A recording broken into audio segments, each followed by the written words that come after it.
Welcome to Weight Loss and Wellness for Real, the podcast where people like you get the practical solutions and support you need to permanently lose the physical and mental weight so you can feel better and live the life you want in the body and mind you want. If you're looking to overcome your stress eating, overeating, binging behaviors, and move to a place of freedom with food and your body, you're in the right place. Hello, everyone, and thank you for listening today. There might be a little bit of background noise in this one. I'm sitting outside, and there appears to be a whole bunch of traffic in the background, which is a little unusual, but I'm hoping maybe the software here will cancel some of that out. Maybe you'll just hear all the birds singing.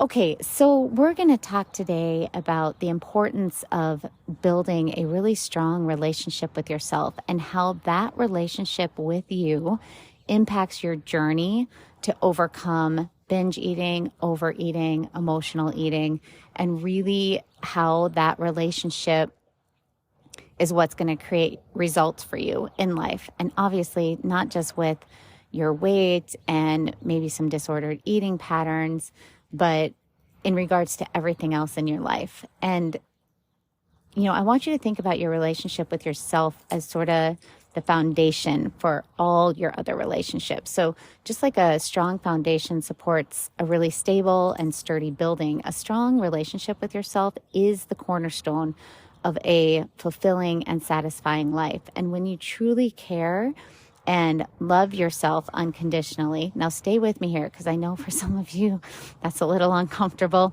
but stay with me. You create, when you can care for yourself and love yourself unconditionally, you create a solid base upon, that foundation, which you can build meaningful connections with others as well. So how can you tell if you have a good relationship with yourself? Well, keep listening and we're going to go through that. Okay, so how can you tell if you have a healthy relationship with yourself? So I want you to think about the following questions as I ask them. So, do you accept yourself for who you are, or do you often wish you were different? So acceptance is about embracing all parts of yourself, even the imperfect ones, without judgment or criticism. Second one, do you trust yourself and have integrity with yourself? Trusting yourself means staying true to your commitments and being honest with yourself about your intentions and actions. And this is one that I've talked about a lot in this podcast if you've listened to past episodes, but the importance of integrity with yourself in order to follow through on the behaviors that you really want to be following through on. And so that's part of trusting yourself. You trust yourself that you will do the things that you say you're going to do. This is why I am such a stickler for when not all my clients make daily plans for their food, but I do have some clients who do. And when they do, the deal is that those plans must be doable, and they must be doable because you have to be able to follow through on them to build that trust and integrity with yourself so that in the future, as you build that, it's like building a muscle. In the future, you can get really good at when you say, I'm going to do this. And for our purposes in this podcast, I'm going to eat this, or, you have these guidelines, or, I have this goal of losing 10 pounds or whatever it is. You will be able to follow through on those things so much easier when you have integrity and trust in yourself. Okay, third one, are you vulnerable with yourself? So vulnerability is about allowing yourself to feel and process your emotions without judgment. It's about when you have different feelings, not judging them or guilting yourself for feeling those feelings. Remember, feelings, we have some control over feelings because we do have some control over our thoughts. And so we can somewhat shift our feelings, influence them. But in general, feelings are sort of just like experiences that wash through us, right? So really just understanding we're going to feel all the feelings, the good and the bad, the neutral. We're just for the rest of our lives, we're going to feel those things. And really the idea is, can you allow yourself to feel those things without judging them? And so it's acknowledging and being present with those thoughts and feelings rather than, for our purposes here, using food as a way to escape from them. So are you vulnerable with yourself? Can you feel those feelings without using a substance to not feel them, to try to change them, to numb them? All right. Another one. Are you honest with yourself? So honesty involves telling yourself the truth about your thoughts, your behaviors, your emotions, even when it's uncomfortable or challenging. And so, this might be sort of like in our space here. Often maybe, you've been logging food or something like that. And, you have that little extra, or maybe you have a binge that evening or whatever. And you're not recording those things. You're just kind of pretending like it didn't happen, right? So that honesty, that owning our behaviors, really being honest with ourselves about what we're thinking, about our behaviors, our emotions, even when that's really hard for us to do. Are you kind to yourself when you eat too much or make mistakes? So self-compassion is vital in moments of struggle or failure. So instead of beating yourself up, can you offer kindness and understanding? And this goes into, if you all have listened to some of these, you're going to get this. I say it time and time again, but this gets into staying out of that shame cycle, right? Having self-compassion is the antidote to the shame cycle. So being able to be compassionate with yourself, kind to yourself when there's a misstep, when there's a mistake, is really what will help keep you from self-sabotaging in the future. Do you forgive yourself when you make mistakes? So forgiveness is about acknowledging that everyone is human, everyone makes errors. It's about releasing self-blame and learning from your experiences. Now, this doesn't mean you don't take ownership or you don't apologize when that's needed or do a repair with someone if that's needed. But it is about forgiving yourself and releasing that self-blame and then learning from what happened. So as you kind of think on these questions, I want you just to really be honest with yourself. And it's okay if there's areas where you can improve your relationship with yourself. For most of us, there's lots of areas we can improve. So remember, building that strong and loving relationship with yourself takes time and effort, just like building a strong and loving relationship with another person takes time and effort.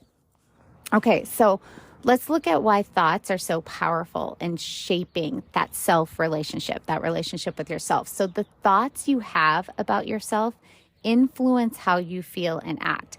If you consistently have negative or critical thoughts about yourself, it's really not a surprise at all that you might struggle to show up for yourself in a positive way. So if you're really working on your eating behaviors, you have sort of this goal out there for, maybe wanting just to be able to eat, as we call it, like a normal person, or, you're trying to lose weight and the eating behaviors are holding you up there.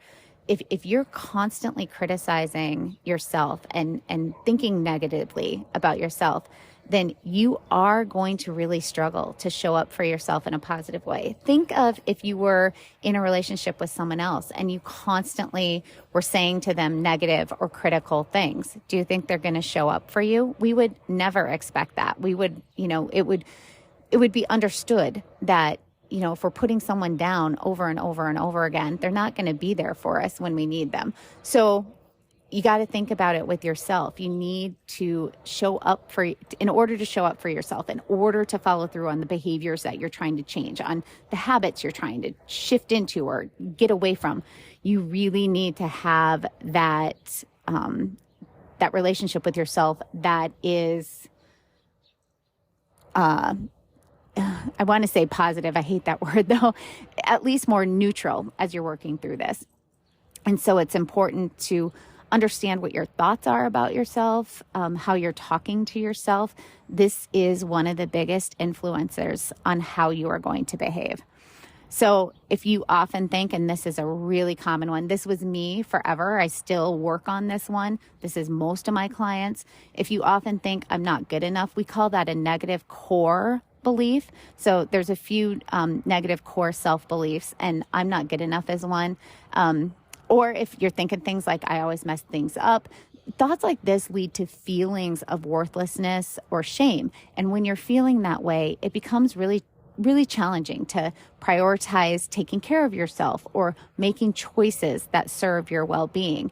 And so when that happens, that's why we're not That's why we don't show up for ourselves, right? Because we're feeling worthless or shame. And it's sort of this subconscious, unconscious thing of, well, if I'm worthless, why would I do the things that would make me feel worthy to myself? Why would I behave in ways that would be better for me, or, any of that? So that's sort of that self-sabotaging process that goes on.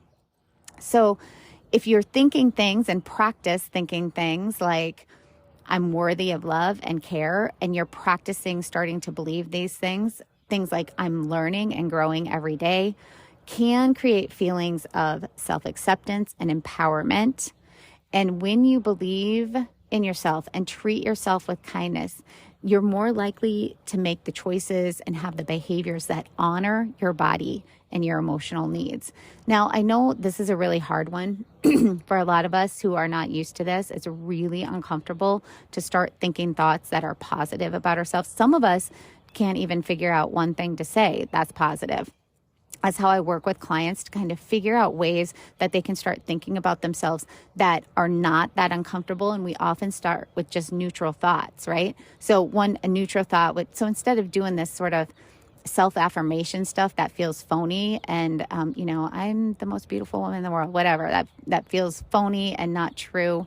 And so, you're not going to feel right about saying something like that. So this isn't just about positive thinking. This isn't toxic positivity or anything like that. So if you don't believe you're worthy of love and care, then your neutral statement might be something more along the lines of, I am learning and growing every day. That's just a lot more neutral, or even things like, I am working on this. And that will start to create those feelings of self-acceptance and empowerment.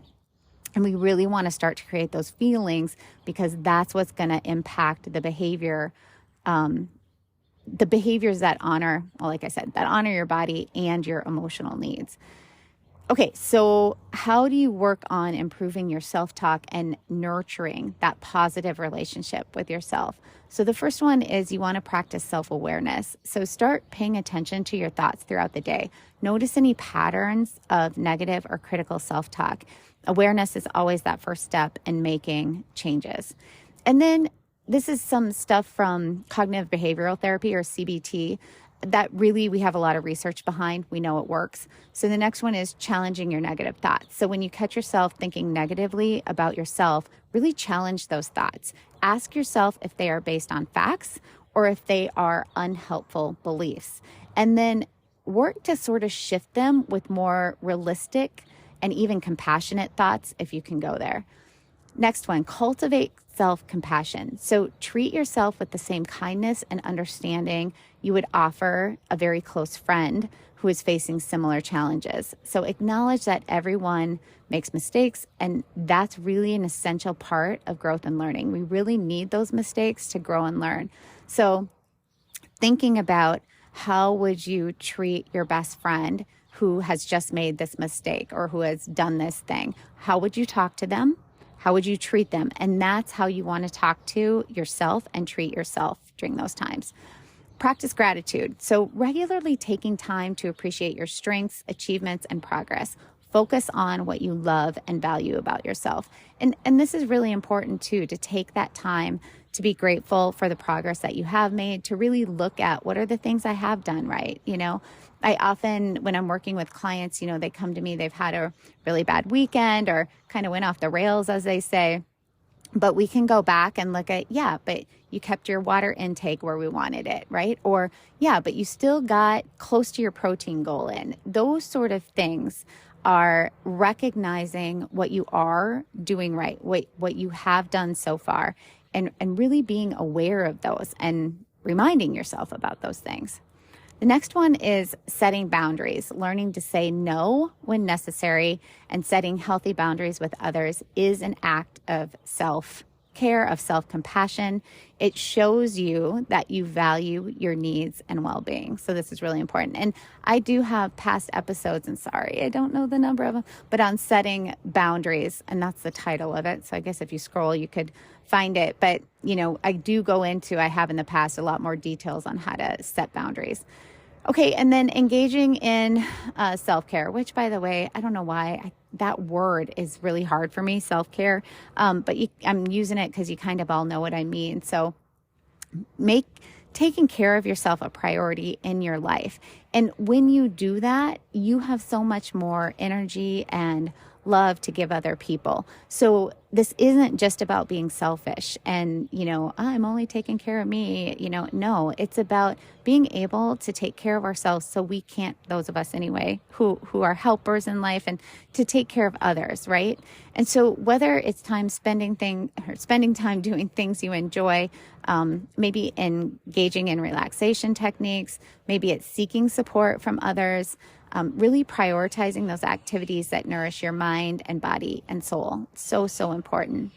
And then finally, seek support. If you find it really challenging to improve your self-relationship on your own, consider working with a therapist or coach, who can kind of give you that guidance and support on this journey.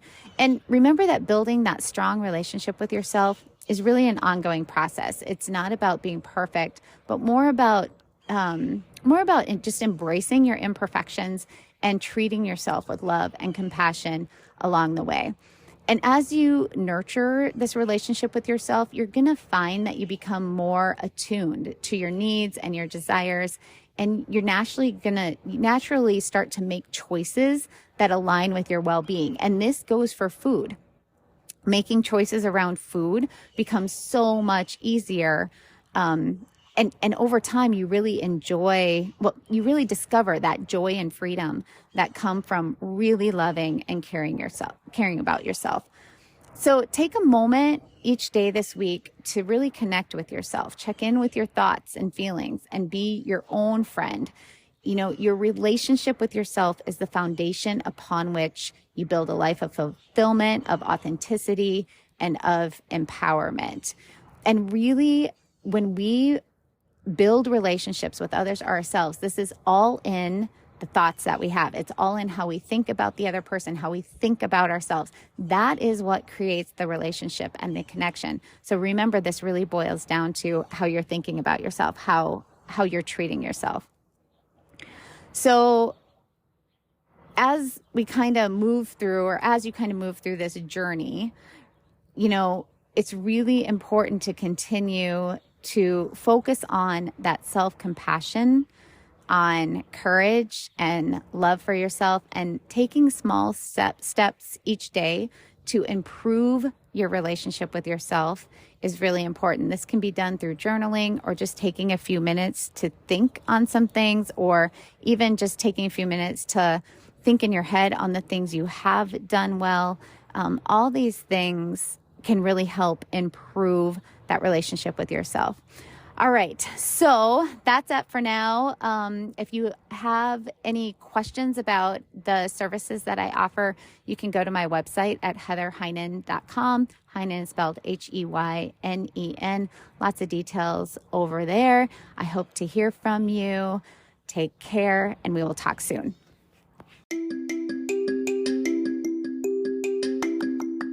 Did you know you can find a lot more help from me on my website? Go to heatherheynen.com. Heynen is spelled Heynen, and get in touch with questions on all things I offer, like online courses for overeating, weight loss, goal attainment, and also my coaching and counseling services. Just a reminder that this podcast represents my own opinions. The content here should not be taken as medical advice. The content here is for educational and informational purposes only. Please consult your doctor or healthcare professional for any individual medical questions you may have.